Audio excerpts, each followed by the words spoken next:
Noviembre 96 Tango, manténgase a 2000 en aproximación final. No retransmita. Si no recibe instrucciones durante 5 segundos, abandone la aproximación por radar y diríjase directamente hacia el disparo exterior del compás y efectúe descenso por ILS. Póngase en contacto con la Torre de Los Ángeles 118.9. 235, su nuevo rumbo, manténgase a 2000.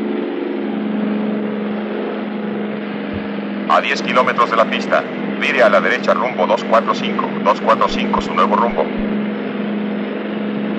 Noviembre 96 Tango libre para aterrizar en la pista 25 izquierda, viento 250 grados a 7 nudos, a 9,5 kilómetros de la pista, rumbo 245. A 1 kilómetro de la trayectoria de planeo, rumbo 245, a 9 kilómetros de la pista. Ahora sobre la trayectoria de planeo, empiece su descenso a velocidad normal. 245 su rumbo, pasando el marcador exterior del ILS de Los Ángeles. En la trayectoria de planeo, rumbo 245, en rumbo. A 7.6 kilómetros de la pista, sobre trayectoria de planeo, en rumbo 245. Mire a la izquierda rumbo 243 su nuevo rumbo. A 7.2 kilómetros de la pista, sobre la trayectoria de planeo. A 5.6 kilómetros de la pista, 4,5 metros sobre la trayectoria de planeo. Ajuste el descenso, mire a la derecha rumbo 249 su nuevo rumbo sobre la trayectoria de planeo. Mire a la izquierda rumbo 247 sobre la trayectoria de planeo, rumbo 247. Enfilado al extremo izquierdo de la pista, pasando el marcador medio, tome el mando, complete su aterrizaje, póngase en contacto con la torre de control de Los Ángeles en 118.9.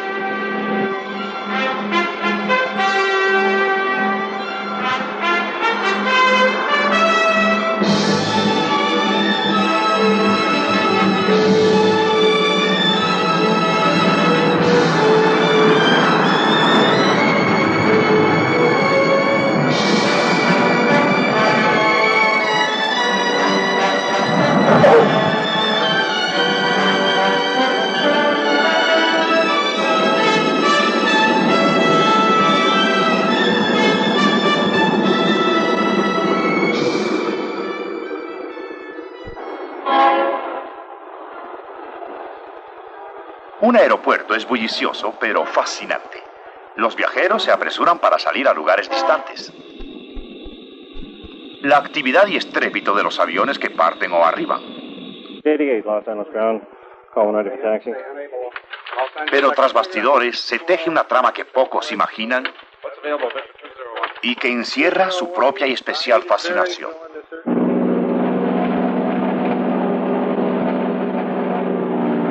Autorización para despegar al 96 Tango. Control de tránsito autoriza al Bonanza 696 Tango al aeropuerto de Denver. Vía Víctor 208, Víctor 8. Cruce intersección Wilmington a 6,000 arriba, manténgase a 8,000.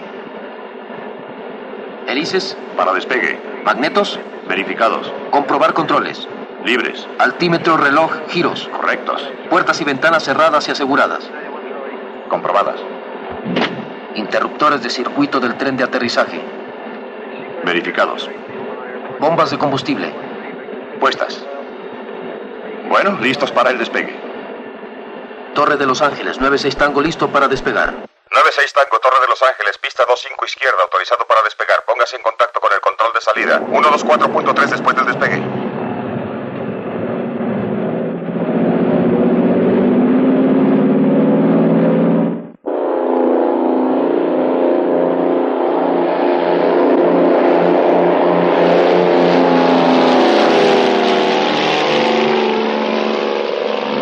Aterrizaje arriba.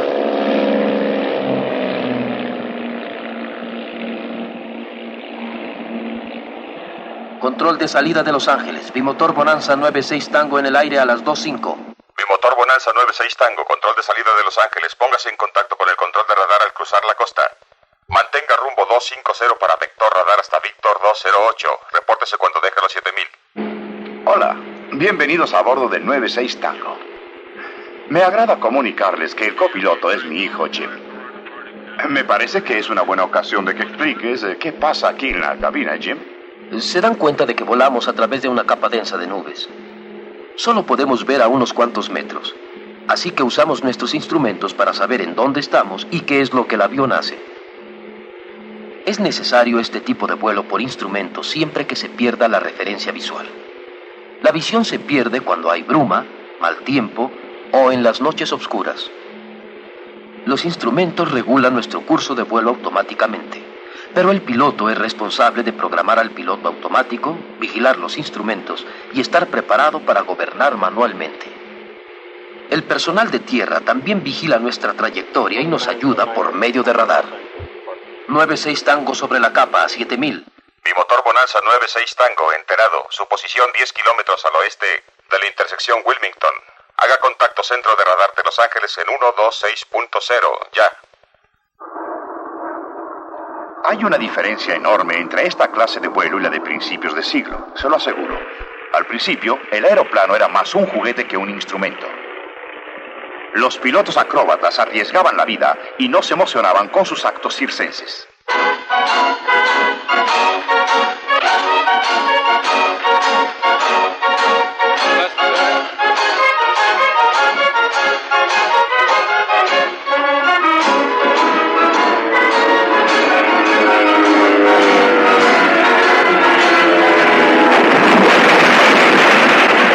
Los primeros pilotos volaban enteramente por sus sentidos: la vista, equilibrio, dirección.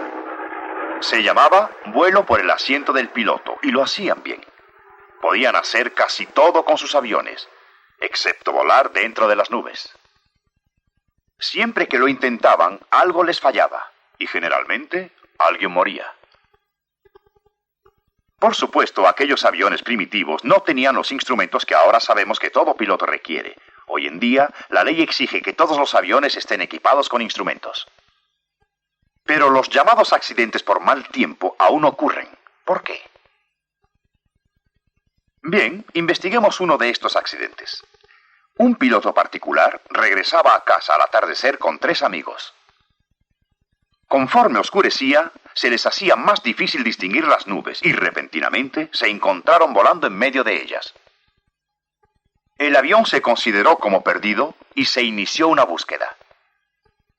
Coronel Richards, ¿podría hacerle algunas preguntas sobre el accidente? ¿Cuánto tiempo ha estado operando la misión de búsqueda y salvamento? Aproximadamente unas 72 horas. Se inició el martes en la mañana. ¿Me podría decir cuántos aviones participan, coronel? 35. Aviones de la Fuerza Aérea, de la Patrulla Civil Aérea, de la Marina de los Estados Unidos y del Escuadrón Aéreo del Condado de Los Ángeles. Y ahora dígame usted, coronel, ¿qué probabilidad hay de encontrar con vida a estas personas que se perdieron? Bueno, pues aun cuando no me gusta asumir una actitud negativa en accidentes de este tipo, la experiencia pasada, basada en búsquedas durante esta temporada, y en este tipo de terreno, el clima que prevalece, la localización de un avión blanco sobre un paisaje cubierto de nieve, es sumamente difícil. Participamos en la búsqueda y se nos contagió parte del desaliento del coronel y de sus hombres. Desafortunadamente, el avión estaba sepultado bajo un manto de nieve y la búsqueda tuvo que suspenderse. Más tarde, al fundirse la nieve, los despojos quedaron al descubierto. Sí, 4 vidas se cegaron ahí. Sin necesidad alguna, a esto le llamamos un típico accidente por mal tiempo. Un piloto bueno, pero no experimentado, carente de medios para enfrentarse a una tormenta de nieve. Prácticamente desintegró a su avión en el aire con las violentas maniobras que le dictó su total desorientación.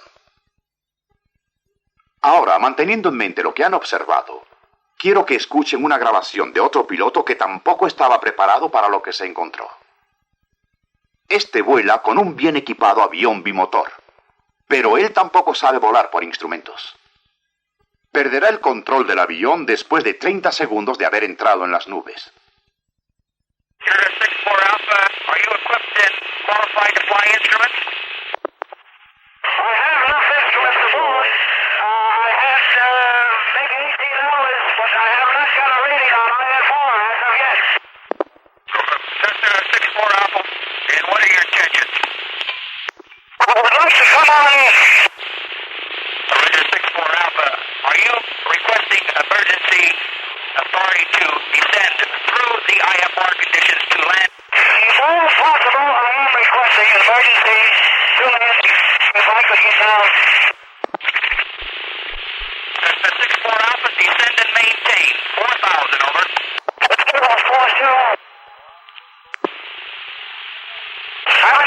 6-4 Alpha, make an immediate level off Cessna 6-4 Alpha. Cessna 6-4 Alpha, if you are in a spin, release your controls. 6-4 Alpha, are you in a spin, over? Yes.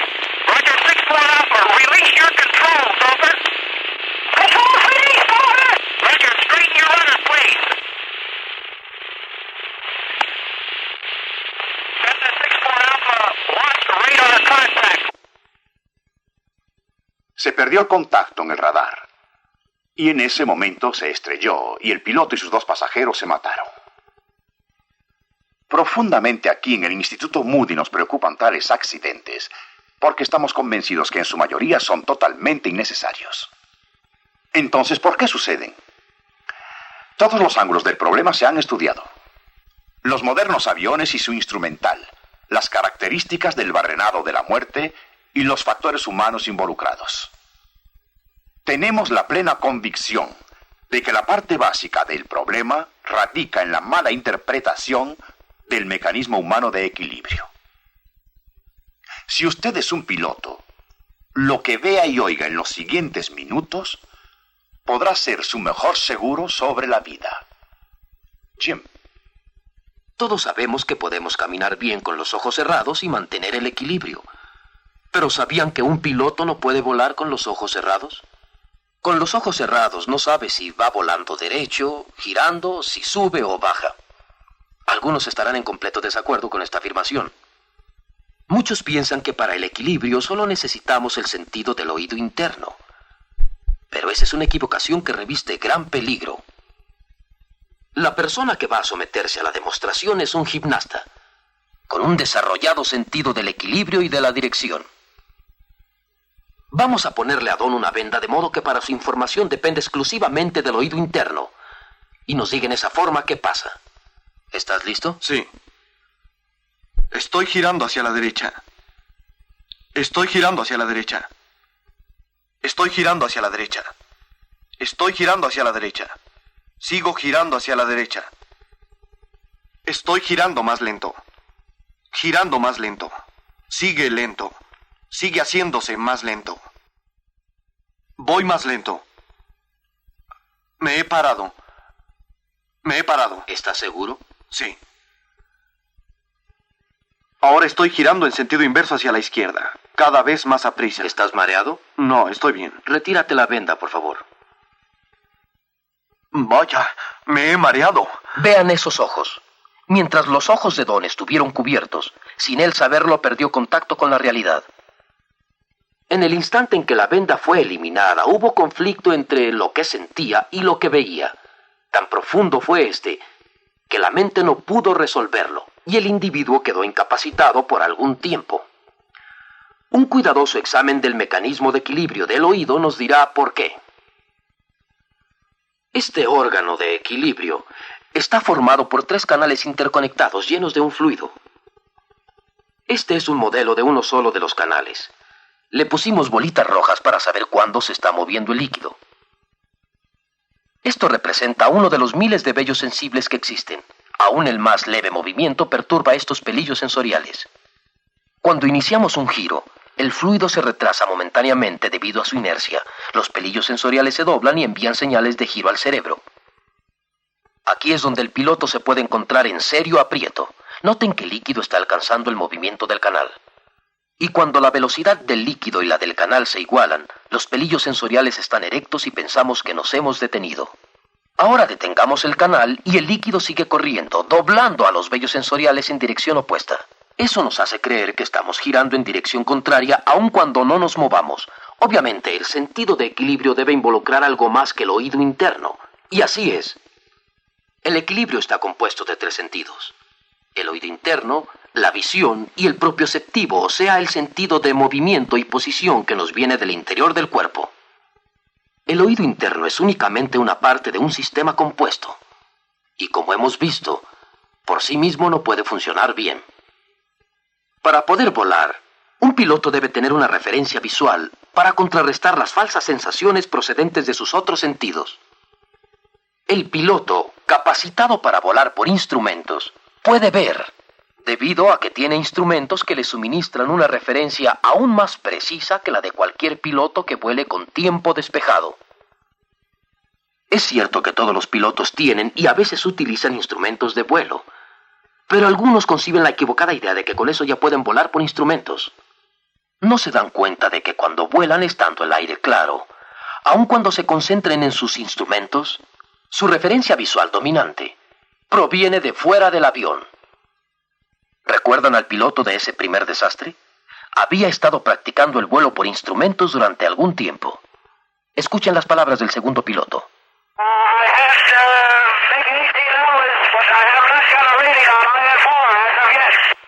Antes de que un piloto pueda volar utilizando únicamente instrumentos, debe desarrollar una habilidad singular que permita que los instrumentos sustituyan a su referencia visual normal. Y ha de tener tal fe en ellos que formen parte de sí mismo. Si hay conflicto entre lo que siente y lo que le dicen los instrumentos, confía en los instrumentos para que así su visión contrarreste las falsas sensaciones, de tal modo que ni se da cuenta de ellas. Esto le permite volar con completa seguridad en condiciones que serían fatales para un piloto que no vuele por instrumentos. Tanto los pilotos comerciales como militares vuelan por instrumentos y recorren todo el mundo, aún en mal tiempo y con el máximo grado de seguridad. Si a alguien pudiéramos perdonar las reglas que impone el vuelo por instrumentos, sería sin duda a un astronauta que tanto mental como físicamente constituye lo mejor del género humano. Veamos qué tiene que decirnos John Glenn sobre el vuelo por instrumentos. Pues en los vuelos espaciales tropezamos con una desorientación similar por el oído interno con que se tropieza el piloto común en un vuelo normal. Lo que hemos encontrado es que debemos confiar plenamente en nuestros instrumentos de la misma manera que cualquier piloto que debe tomar su decisión cuando tropieza con mal tiempo si va a fiarse de sus sentidos o si va a confiar en los instrumentos. Por la experiencia, sabemos que debemos tener fe en nuestros instrumentos. Coronel, es interesante oírle hablar de fe. Muchos piensan que hoy en día eso de la fe es algo pasado de moda, que el conocimiento científico la hace innecesaria. ¿Está usted de acuerdo? No, me opongo en absoluto. Creo que la fe ahora es más necesaria que en el pasado. Confiamos en los instrumentos. Confiamos en las fuerzas que mueven la brújula, fuerzas que ni siquiera vemos, pero confiamos en ellas. Muchas veces hasta arriesgar la vida. En los últimos años hemos utilizado al 96 Tango para fotografiar temas que sin un avión sería imposible tomar.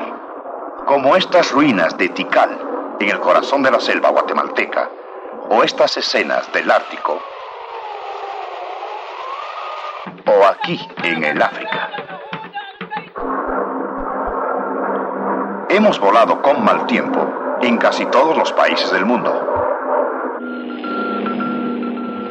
Going left, turn right 5 degrees. So well above the glide path, passing through the southeast gap at the present time. You're well clear of high ground. Hong Kong Tower, 696 Tango, clearance. ATC clears 696 Tango to Taipei via Green 8, Red 3. Nuestra experiencia con el vuelo por instrumentos nos indica que es un método seguro y digno de confianza. Por supuesto que existen aún algunos lugares en el mundo donde el control de tránsito aéreo no existe. Ahora estamos atravesando uno de ellos, el corazón del vasto desierto de Libia. Estamos a cientos de kilómetros de la civilización en busca de un bombardero fantasma. Un avión que ha surgido del pasado para narrarnos una inolvidable historia sobre la necesidad de confiar en los instrumentos. Ahí está la misteriosa nave, Lady Be Good. El descubrimiento del Lady Be Good puso en movimiento una de las investigaciones más desconcertantes de la historia militar. Los registros de la Fuerza Aérea revelan que el avión y sus tripulantes desaparecieron en su primera misión de combate. El encontrarlo aquí, a más de 1.500 kilómetros de su objetivo y en dirección opuesta a su base, parecía imposible. Sin embargo, no cabía duda. Este era el Lady Be Good. Mayor Robertus, la historia del Lady Be Good es uno de los episodios notables de la Segunda Guerra Mundial. Entiendo que usted fue el primero en llegar aquí. Así es, doctor.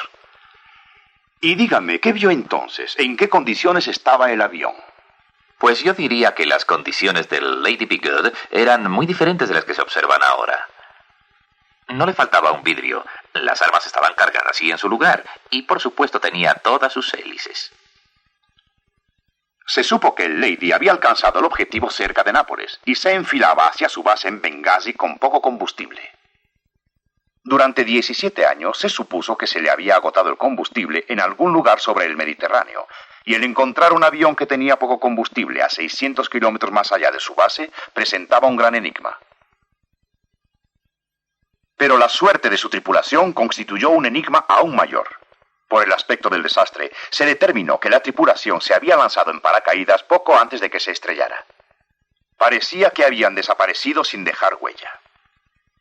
Más de un año después, se descubrió el punto en que se habían lanzado. Un miembro de la tripulación abandonó este paracaídas. Los extremos expuestos los cortó la tajante arena. El resto, intacto, está como nuevo. Este cartucho vacío de luz de bengala se encontró en el desierto.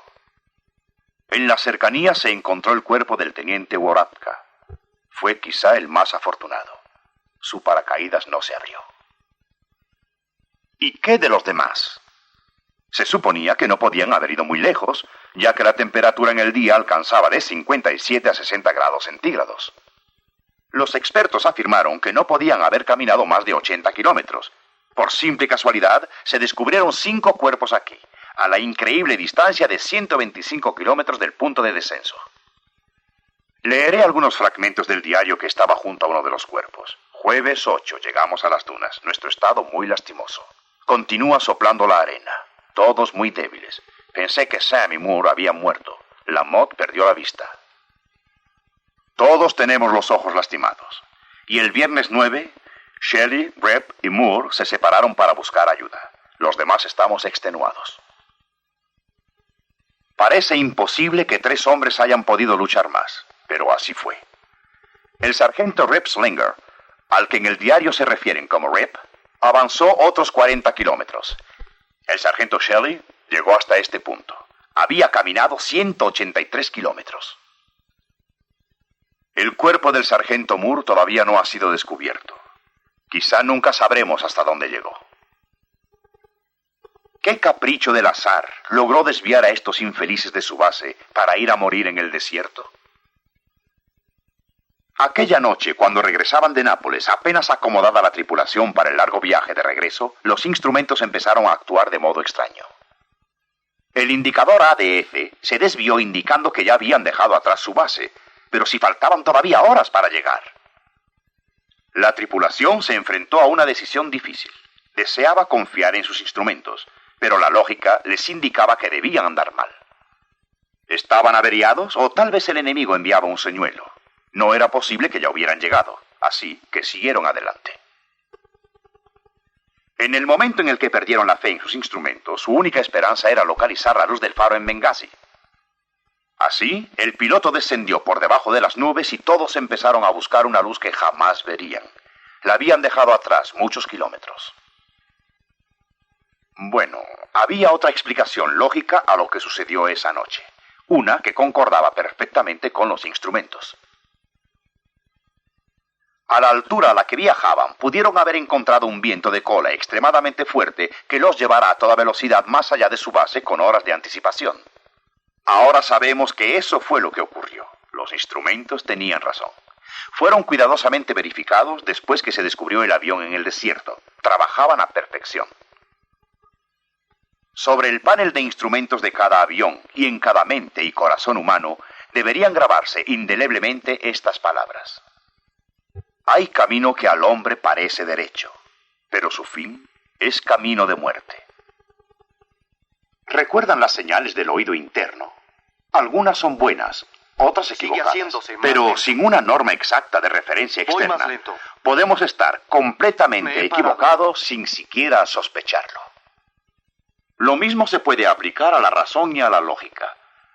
Cuando nos enfrentamos a alternativas igualmente lógicas, no podemos confiar en nuestros sentidos. El hombre en esos momentos debe tener una norma exacta de referencia que lo guíe. El vuelo por instrumentos se basa en el principio de que el piloto debe tener una norma de referencia exacta fuera de sí mismo y debe tenerle fe inquebrantable a esa norma. Un astronauta lanzado a un viaje espacial depende de las leyes que se utilizan para calcular su trayectoria. Sabe que éstas no cambiarán antes de que regrese a Tierra.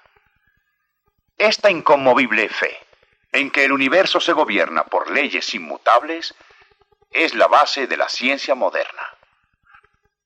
Solo hay un campo en la actualidad en el que el hombre cree en esa idea anticuada de que no hay leyes absolutas que lo guíen. Es en lo moral y espiritual. Área en la que el hombre ha progresado poco o nada. El área en la que se rehúsa a aceptar una norma de referencia exterior a sí mismo.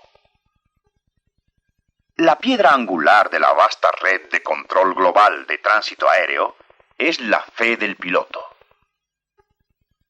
Sin ella todo es inútil y el piloto está irremisiblemente perdido. ¿Recuerdan aquel grito desgarrador solicitando ayuda? En ese momento el radar seguía la pista del avión. Todos los instrumentos y el equipo electrónico funcionaban. El personal de tierra hacía hasta lo imposible por ayudarlo, pero había algo de extrema importancia que no podían hacer por el piloto. No podían creer por él. Dios nos ha suministrado un sistema completo de guía moral y espiritual. Nos ha dejado un manual que describe esas normas inalterables. Igual aquí, la fe es la base de todo el sistema. Sin ella, todo se vuelve inútil. La fe es el requisito que usted como individuo debe aportar. Claro que puede ser alentada por otros, pero en última instancia es su personal responsabilidad. De nuevo aquí, la fe es la diferencia que media entre la vida y la muerte. Hay camino que al hombre parece derecho, pero su fin es camino de muerte. Pero hay una maravillosa alternativa, que dimana del amor de Dios por la humanidad. Porque de tal manera amó Dios al mundo que ha dado a su Hijo unigénito, para que todo aquel que en él cree no se pierda, mas tenga vida eterna. Vire a la izquierda rumbo 243, 243 su nuevo rumbo. A 7. El piloto que seguía por instrumentos reconoce sus limitaciones físicas y acepta por fe la guía que se le suministra. En vista de las exigencias y limitaciones espirituales del hombre, ¿no será aún más perentorio que nosotros aceptemos la guía que nos ofrece Dios? Encomienda a Dios tu camino y confía en Él, y Él hará.